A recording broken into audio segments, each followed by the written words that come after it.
connaissez certainement la mission Portes Ouvertes. Portes Ouvertes soutient les chrétiens qui sont fortement persécutés dans le monde. Et Frère André, peut-être aussi vous en avez déjà entendu parler. En 1955, Frère André est l'homme que Dieu a utilisé pour lancer la mission Portes Ouvertes. Et à l'époque, en 1955, le monde était divisé en deux. Il y avait d'un côté le bloc communiste, de l'autre côté le bloc capitaliste, qu'on appelait aussi entre guillemets le monde libre. Et ces deux mondes étaient séparés par une barrière virtuelle qu'on appelait le rideau de fer. Et il était très difficile pour les individus lambda de pouvoir passer d'un côté ou de l'autre. C'était vraiment très dur, il y avait des contrôles, etc. Et Frère André, lui, il avait vraiment envie de voir ce qui se passait de l'autre côté. Et il a prié et l'occasion s'est présentée. Il a pu faire partie d'un voyage organisé par les jeunesses communistes pour aller voir ce qui se passait de l'autre côté. Il voulait rencontrer les chrétiens. Et pendant que le reste du groupe allait faire des visites guidées, voir combien c'était merveilleux là-bas, eh bien lui, il a quitté le groupe et il est allé à la recherche des chrétiens. Et il en a trouvé, difficilement, mais il en a trouvé. Ils se cachaient parce qu'ils étaient effectivement persécutés par le régime. Et il est tombé sur une petite église baptiste. Et il leur a posé la question, mais comment est-ce que je peux vous aider? De quoi est-ce que vous avez besoin? Et ils lui ont répondu 3 choses. La première chose, c'est reviens nous voir, parce que ta présence vaut mieux que 10 sermons, que 10 prêches. Ça nous fait tellement plaisir, ça nous fait tellement du bien de savoir que toi, qui viens de si loin, tu es venu pour nous voir.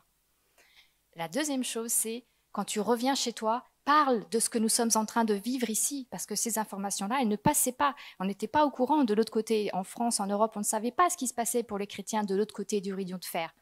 Et ils voulaient que nous, on sache pour pouvoir prier pour eux, pour qu'eux, ils puissent tenir ferme grâce à nos prières. Et puis la troisième chose, c'est quand tu reviendras, apporte-nous des Bibles. Parce que le régime, à l'époque, avait confisqué les Bibles et dans l'assemblée où il était tombé et qu'il avait trouvé là-bas, la petite assemblée baptiste, ils avaient une seule Bible pour toute l'assemblée. Et donc, pendant le culte, en fait, pendant le culte qui se faisait de manière très discrète, quasi cachée, la personne levait la Bible comme ça pour que les autres puissent un petit peu discerner. Il n'y avait pas de vidéoprojecteur, tout ça à l'époque, pour que les autres puissent un peu discerner ce qu'il y avait sur les pages de la Bible. Et aujourd'hui, c'est ce que nous faisons encore aujourd'hui, et particulièrement pour le DEP, le dimanche de l'Église persécutée. Nous l'organisons tous les ans, et le thème de cette année qui a été choisi, c'est « Arrêtez et sachez que je suis Dieu ». C'est un thème qui fait écho à ce que nous vivons tous depuis le début de l'année, et encore aujourd'hui, nous sommes en confinement. Les chrétiens persécutés, quelque part, ils vivent ce confinement tout le temps. Soit ils sont en prison, soit ils sont discriminés, ils sont isolés, rejetés de leur famille, c'est une sorte de confinement. Et ils ont un message pour nous qui peut aussi nous aider, ce message, à surmonter ces épreuves que nous sommes aussi de notre côté en train de vivre. Et c'est ce verset du psaume 46 nous dit, mais qu'est-ce que Dieu peut-être est en train de nous demander? Est-ce qu'on ne doit pas s'arrêter quelque part?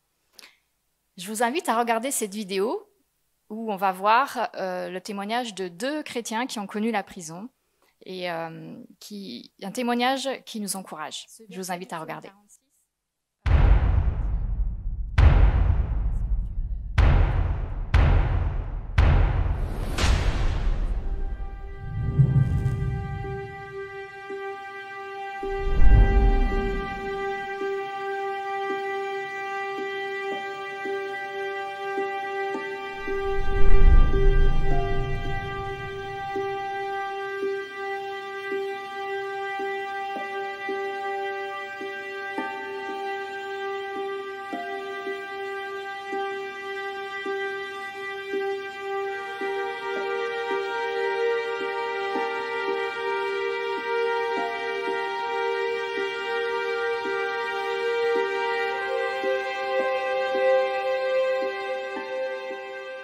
Wang Mingdao was probably the most significant leader of the Chinese church in the 20th century.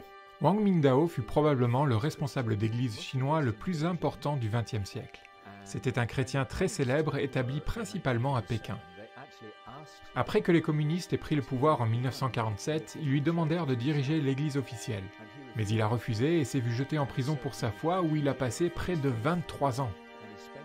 Lorsqu'il fut libéré, il déclara qu'il avait découvert Dieu d'une manière merveilleuse dans sa cellule et des millions de personnes furent inspirées par son témoignage.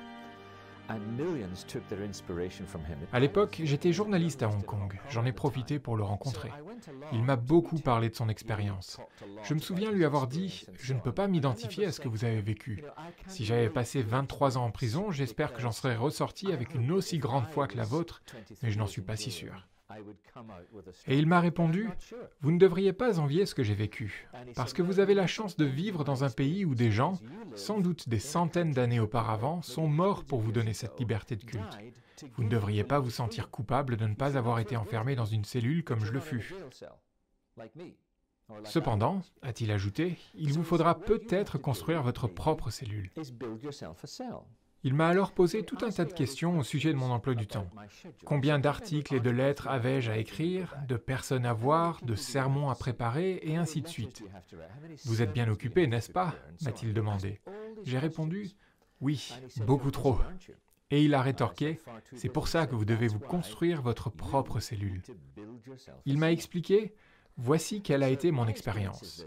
Lorsque j'ai été incarcéré, me préparant à passer toutes ces années derrière les barreaux, j'avais 60 ans.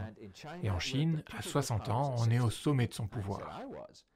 Je voulais voyager dans tout le pays pour évangéliser. Je voulais faire des disques parce que je chantais plutôt bien.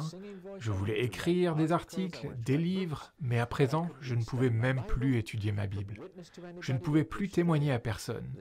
Tout ce que je voyais, c'était ma nourriture quotidienne qu'on passait à travers une fente dans la porte de ma cellule. Tout ce qui donnait du sens à ma vie de grand responsable chrétien m'avait été enlevé. Tout ce que je pouvais faire, c'était rester assis dans mon cachot. C'était très dur au début. Mais à la longue, cette captivité m'a permis de me recentrer sur Christ, parce qu'il y avait littéralement rien d'autre à faire. C'est ça le pouvoir de la cellule. C'est ça le pouvoir de la persécution. La persécution n'est pas une bonne chose en elle-même, mais la raison pour laquelle beaucoup de chrétiens persécutés rencontrent Dieu de manière bien plus profonde réside précisément dans le fait qu'ils ont été éloignés de toute distraction dans leur vie. Plus rien n'existe entre eux et Dieu à présent. J'ai dû apprendre à simplement recevoir tout de Jésus, ce qui n'était pas facile parce que j'étais un Chinois confucianiste. J'avais peur de Dieu.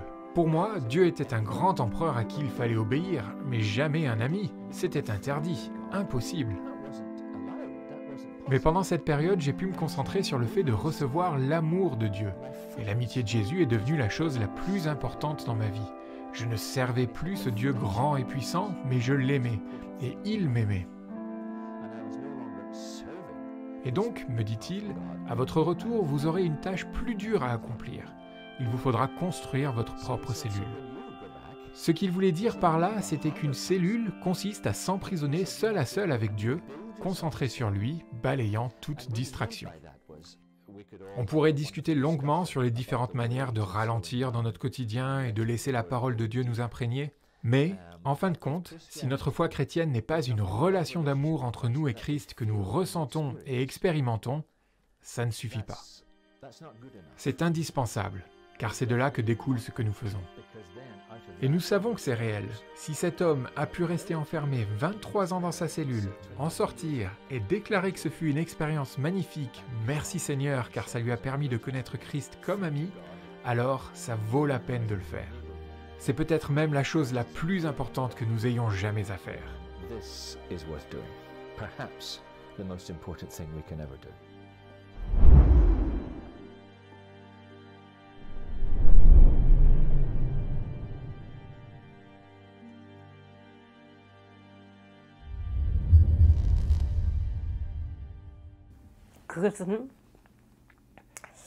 C'est le psaume 23 qui m'a accompagné dans les moments difficiles.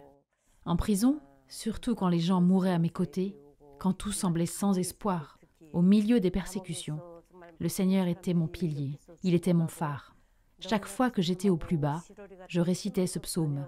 Je marchais dans la vallée de l'ombre de la mort, comme dit l'Écriture.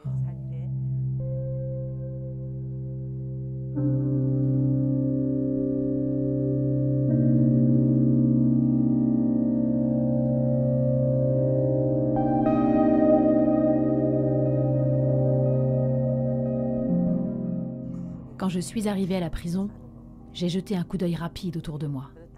il y avait une clôture pour que personne ne puisse s'échapper. Elle est de forme carrée et très haute.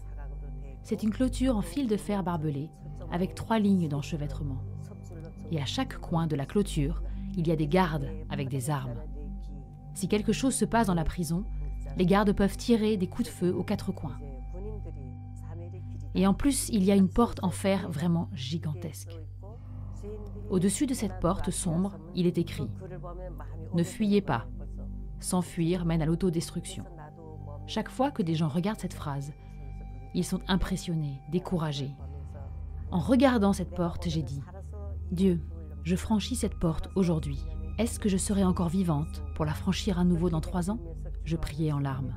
Et le Seigneur m'a dit « Ne t'inquiète pas, je t'aiderai. » Il m'a parlé ainsi. J'ai mis ma foi en Jésus, qui a promis d'être avec moi, même sur le chemin le plus sombre. Je pourrais franchir à nouveau cette porte, avec l'assurance que je ne mourrai pas. Dans la prison, les hommes et les femmes étaient séparés.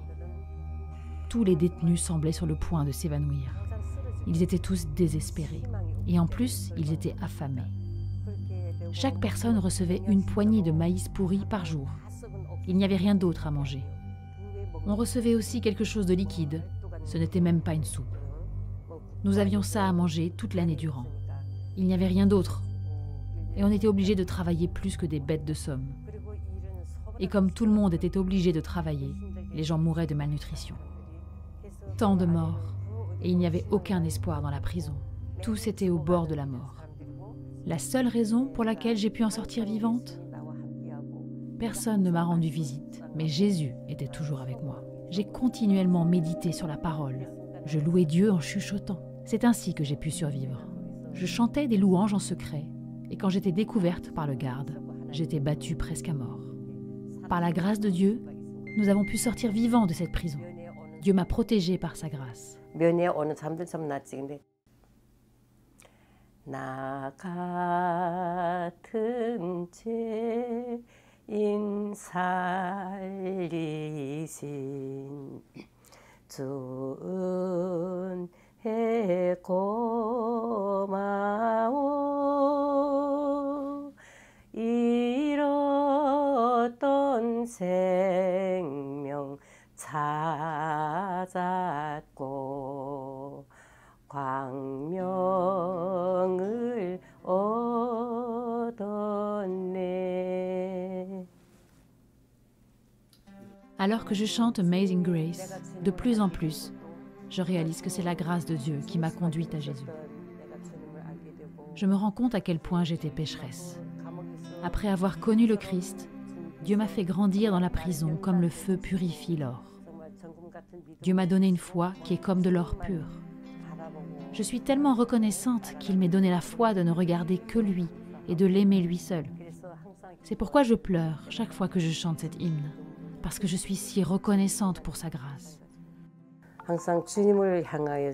Se concentrer sur Jésus-Christ afin de suivre sa volonté sur cette terre, me consacrer et être prête à donner ma vie, c'est ça la foi. Vivre pour sa gloire et lui donner ma vie. Et aussi avoir confiance en toutes ses promesses. J'espère pouvoir conserver une telle foi.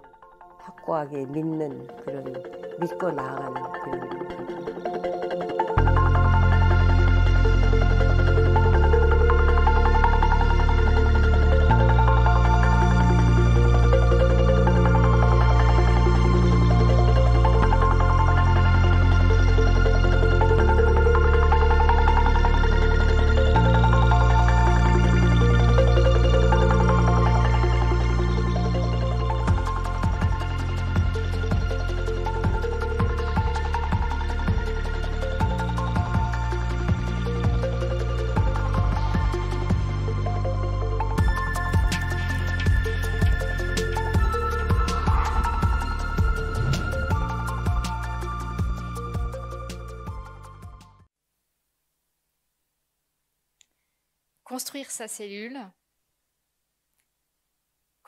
cellule, se rapprocher de Dieu, prier, c'est ce qu'a fait Wang Mingdao pendant toutes ces longues années de prison. Et aujourd'hui encore, il y a beaucoup de chrétiens qui sont emprisonnés en raison de leur foi dans le monde. Comme Kiflu, Kiflu, qui est symboliquement ce matin est parmi nous, grâce à sa photo et cette affiche.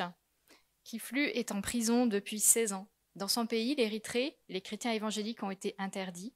Mais lui, il a bravé cet interdit, il a continué à faire une église de maison chez lui. Et un jour, la police est arrivée et il a été emmené en prison. Il n'a pas eu de procès. Depuis 16 ans, il ne peut pas voir sa femme, ne peut pas voir ses enfants. Et régulièrement, les soldats viennent le voir dans sa cellule et ils lui disent « Signe ce papier, renie ta foi et tu pourras sortir ». Il n'a pas signé ce papier, il est toujours en prison. Et ce matin, profitons de ce dimanche de l'Église persécutée pour prier pour lui, Kiflu, mais également pour d'autres chrétiens qui sont en prison actuellement. Alim Jean, Shagufta. Alim Jean est en prison en Chine. Shagufta est en prison au Pakistan. Elle est condamnée à mort. Elle occupe actuellement la cellule que Asia Bibi occupait avant. Et puis Mohamed est un chrétien d'arrière-plan musulman. Il a été arrêté parce qu'il s'est converti, il est devenu chrétien. Je vous propose de prendre quelques instants, quelques minutes de prière derrière votre écran pour prier pour ces 4 frères et sœurs.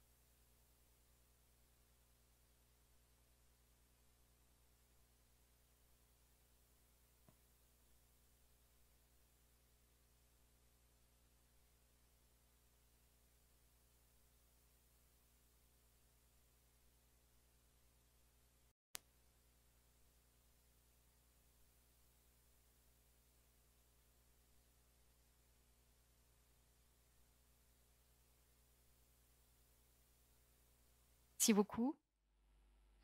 Donc un grand bonjour à tous. Merci Claire pour cette présentation.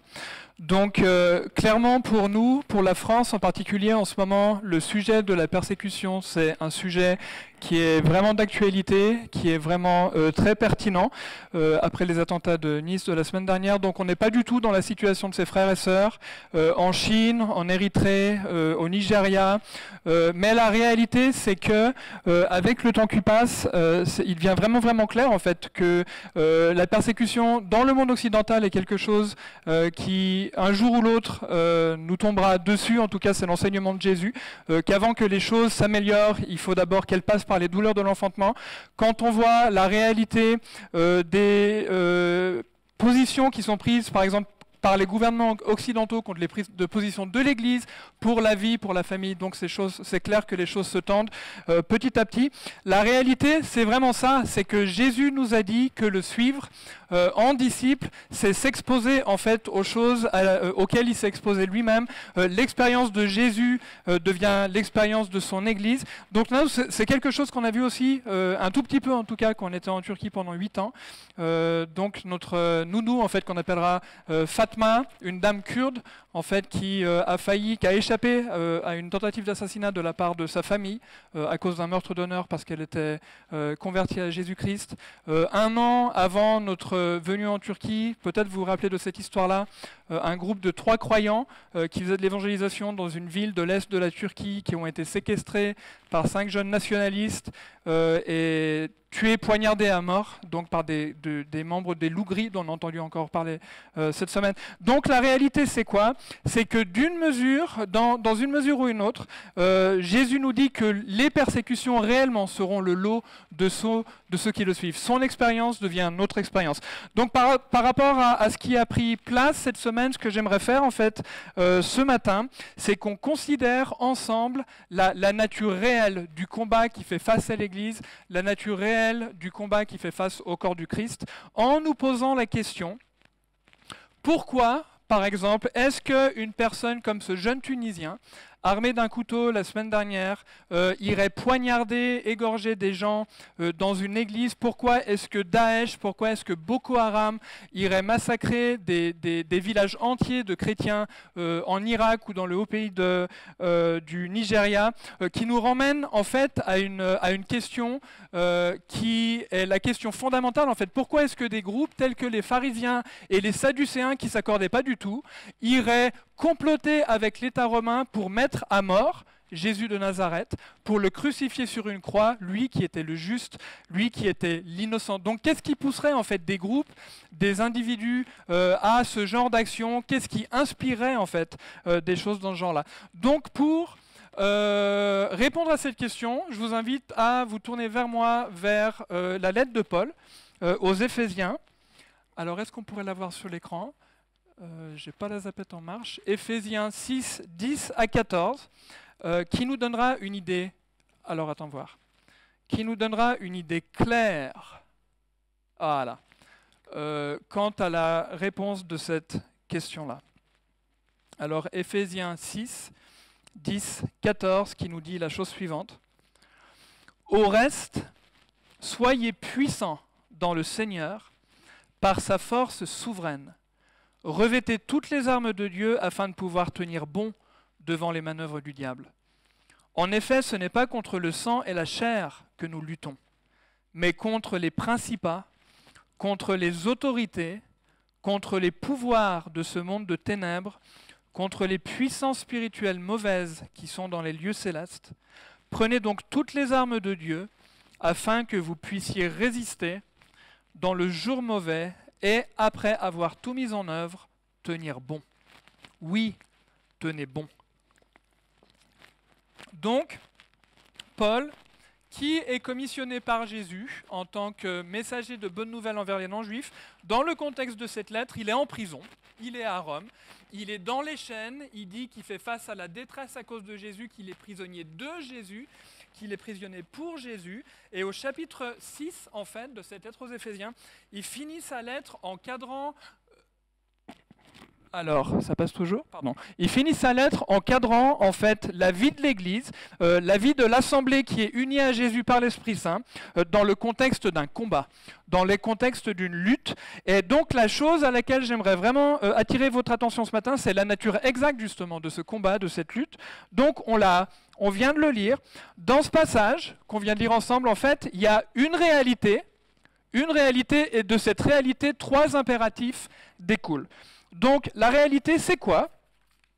Alors, attendez voir. La réalité, c'est que, comme on l'a lu en verset 12 qui nous dit, encore une fois, ce n'est pas contre le sang et la chair que nous luttons, mais contre les principats, contre les autorités, contre les pouvoirs de ce monde de ténèbres, contre les puissances spirituelles mauvaises qui sont dans les lieux célestes. Donc pour Paul, en fait, les persécutions qui sont perpétrées à ce moment-là contre les Juifs, contre les disciples de Jésus, bien qu'elles soient perpétrées par des hommes, en fait, elles sont inspirées par des puissances qui sont ténébreuses, par des puissances démoniaques. Là, en fait, le panorama qui est présenté par l'Écriture là derrière, c'est que dans le monde après la chute d'Adam, justement, il y a un tyran qui s'appelle le Satan, le dragon de l'Apocalypse, un menteur qui écrase, qui asservit, qui opprime, qui détruit l'homme créé à l'image de Dieu, qui est en charge. Donc, qui est devenu en charge, justement, qui a volé l'autorité, d'ailleurs, de la part d'Adam et qui écrabouille l'humanité. Par contre, dans cette lettre aux Éphésiens, on voit que ce Satan, ce tyran, il a une hiérarchie. Il a une structure sous son contrôle, donc une hiérarchie comme dans une armée, en fait, qui est composée de... Alors, dans le passage qu'on a lu, qui est composé de domination, de trône, de principats, sous le règne du prince de ce monde, le monde entier est sous son autorité, sa puissance, en fait, elle est exercée au travers de puissances démoniaques qui sont en charge sur des peuples, qui sont en charge sur des structures et qui promeuvent, en fait, des idéologies, des ismes, on dira. Donc, l'humanisme, c'en est une, le scientisme, le matérialisme, le consumérisme, les radicalismes de toutes sortes, les totalitarismes, les fascismes, etc., nihilisme, postmodernisme, tout ce que vous voulez, des idéologies en fait qui sont opposées au bon projet de Dieu pour sa création et qui en fait inspirent les hommes qui leur sont captifs à faire du mal à Jésus qui est lumière du monde et à son corps. Donc c'est ça le système, c'est ça la réalité. Et la réalité là d'ailleurs en fait c'est ça justement, que si on appartient à Jésus, qui est la lumière du monde, alors nous aussi on devient la cible de celui et de ceux qui ont cherché à le détruire à la croix. C'est ça la réalité. C'est qu'on combat pas, l'Église combat pas contre des hommes. L'Église combat contre des puissances démoniaques. Et ce qui s'est passé à Nice, ce qui s'est passé à Mossoul, ce qui se passe au Nigeria, ce qui se passe au Burkina Faso, ce qui se passe en Érythrée, c'est ça, en fait. C'est ça. Donc, de cette réalité-là, 3 impératifs découlent. Le premier impératif, on le trouve au verset 10. Soyez fortifiés par la puissance de Dieu. Soyez fortifiés par la puissance de Dieu. Premier impératif en vue de cette réalité. Donc ça veut dire que si notre ennemi ultime est spirituel, ça veut dire que les armes qu'on utilise, notre moyen de résistance doit aussi être spirituel. Dans ce contexte, en fait, ça parle de la « soyez fortifiés par la puissance souveraine de Dieu ». Ça parle, en fait, dans le contexte de la lettre de Paul aux Éphésiens, ça parle d'être fortifiés par le Saint-Esprit. Ça parle d'être rempli par le Saint-Esprit. Par contre, là, la chose, c'est que pour nous, fortifié par l'Esprit, rempli par l'Esprit, combat spirituel, ça évoque souvent des choses qui sont très, peut-être, d'ordre charismatique. Là, dans le contexte, fortifié par l'Esprit, fortifié, rempli de l'Esprit Saint, ça veut dire quoi? C'est un enracinement plus profond en Christ, qui est victorieux sur toutes ces puissances de mort, et un enracinement plus profond dans son amour. Un enracinement plus profond dans la victoire de Jésus sur les puissances, un enracinement plus profond dans l'amour de Christ. C'est ce que ce frère chinois en fait mentionnait dans son expérience de prison. Vous savez, est-ce que vous vous rappelez de ce que Paul dit, de ce que Jean dit en fait dans sa première lettre, 1 Jean 4, 18, où il dit que l'amour parfait bannit la crainte. L'amour parfait bannit la crainte. Plus il y a d'amour, moins il y a d'autoprotection. Plus il y a d'amour, moins il y a de peur de ce que les hommes peuvent nous faire. C'est ça la réalité d'être fortifié par l'Esprit. La réalité d'être rempli d'Esprit Saint, rempli par la puissance souveraine de Dieu. Ça, c'est le premier impératif. Le deuxième impératif, c'est quoi?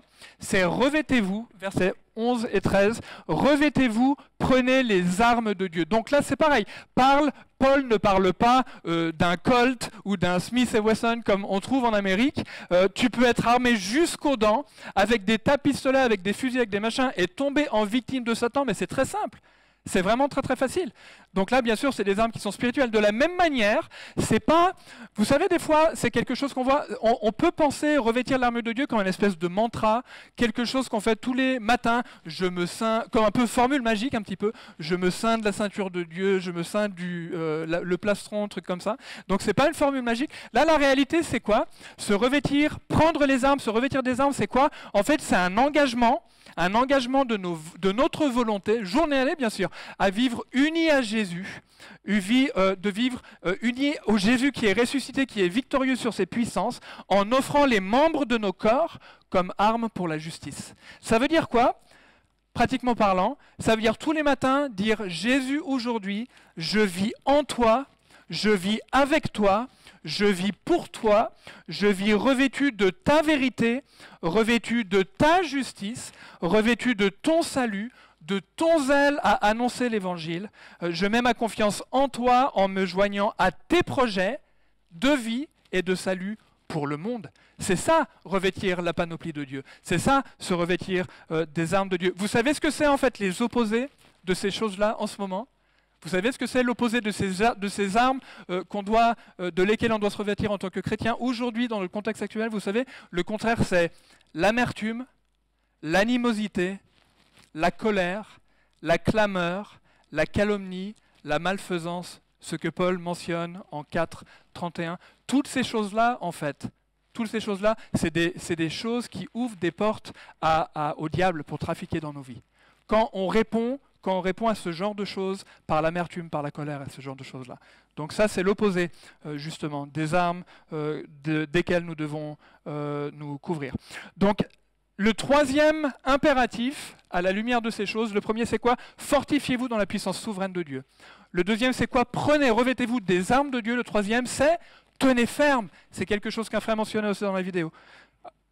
Oui, en Érythrée. Tenez ferme, tenir ferme au verset 14. Donc là, tenez ferme, ça veut dire quoi?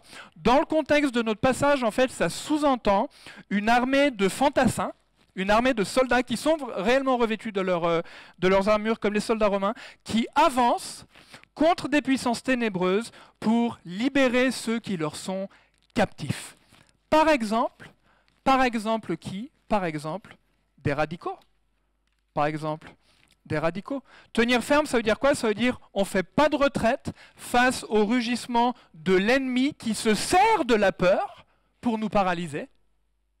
L'ennemi qui se sert de la peur pour nous paralyser. Mais ça veut dire quoi? Ça veut dire camper en position, revêtus de nos armures, ensemble, dans l'unité de l'Église, fidèles à la mission que Jésus nous a donnée, fidèles jusqu'au bout. Est-ce que vous vous rappelez de ce qu'on voit dans l'évangile de Luc, quand Jésus se prépare à aller à Jérusalem, Luc 9, 51.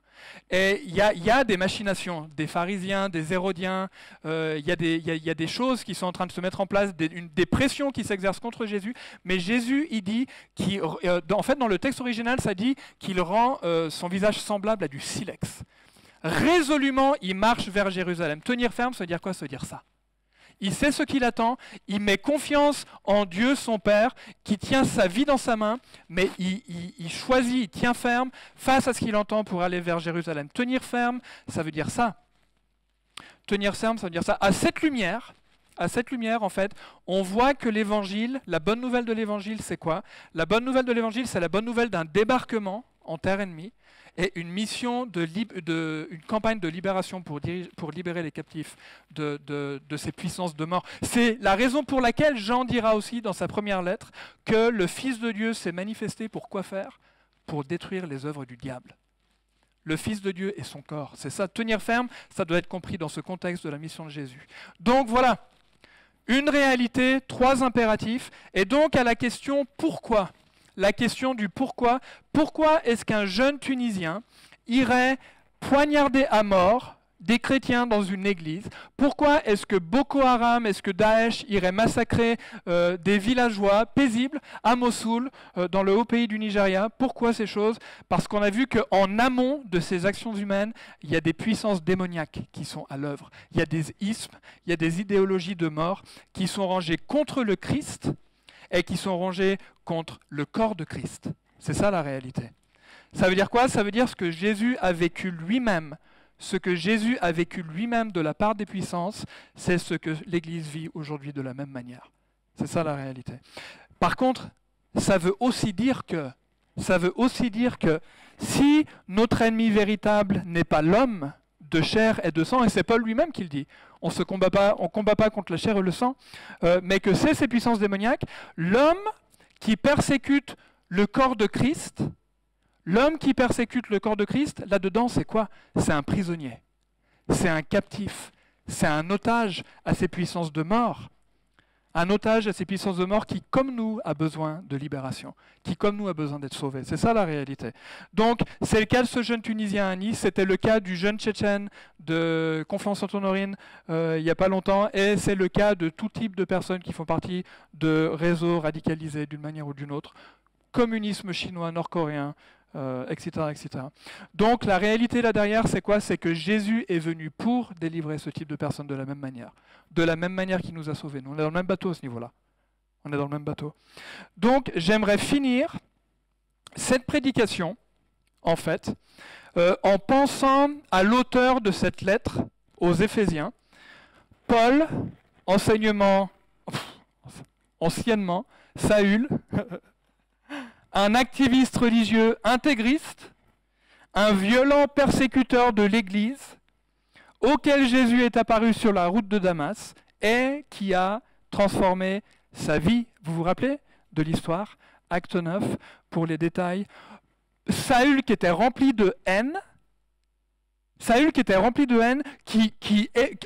le plus incroyable, c'est ça, c'est qu'il était juif et que Jésus l'a envoyé aux païens. Les juifs ne pouvaient pas voir les païens en peinture, mais il a tellement transformé sa vie, il a tellement transformé la profondeur de son cœur par la révélation de l'amour de Dieu que Saül, l'homme rempli de haine, est devenu Paul, l'apôtre aux païens rempli de l'amour de Dieu. C'est lui-même qui le dit d'ailleurs.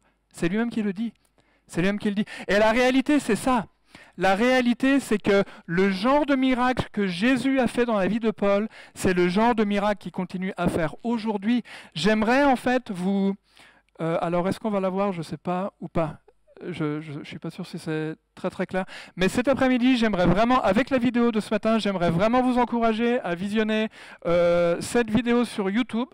Khalil rencontre Jésus au-delà du rêve, qui est en fait le témoignage d'un jeune Égyptien qui faisait partie d'un réseau intégriste en Égypte, donc genre Al-Qaïda, genre Daesh, que Jésus a rencontré et qui a transformé sa vie. La réalité, le problème, c'est qu'on n'en entend jamais parler dans les médias, mais la réalité, c'est que Jésus fait toujours ce genre de travail aujourd'hui. C'est ça le truc. Et donc, à la lumière de ce que Jésus fait dans la vie de Paul, à la lumière de ce que Jésus fait dans la vie de Khalil, à la lumière de ce que Jésus fait dans la vie de tas de personnes, la question avec laquelle j'aimerais finir ce matin, c'est ça. Comment est-ce que nous, aujourd'hui, en tant qu'Église, en tant que corps de Christ, que ce soit à Strasbourg, que ce soit à Nice, que ce soit en région parisienne, que ce soit en Autriche, que ce soit je ne sais pas où, comment est-ce qu'on va se positionner nous-mêmes en tant qu'Église? Dans la peur et le repli. Pourquoi? Parce que le lion commence à grogner. Dans la peur et le repli, dans l'amertume, dans la haine, dans l'appel aux armes, dans le patriotisme ou le nationalisme. Il y a quelques jours en arrière, d'ailleurs, j'ai vu quelqu'un sur les réseaux sociaux qui commençait à former des milices, un appel aux armes après les attentats de Nice. Ça, c'est pas l'armure de Dieu, ça. Ça, c'est une armure de ténèbres. Une armure de ténèbres. Ou est-ce qu'on va tenir ferme, nous revêtir des armes de la justice unies à Jésus-Christ, enracinés dans les profondeurs de son amour, en cherchant à être fortifiés par son amour? Pourquoi? Parce que lui aussi s'est donné pour les radicaux. Lui aussi s'est donné pour les radicaux. Et la réponse, elle est claire. La réponse, elle est très claire par rapport à tout ça.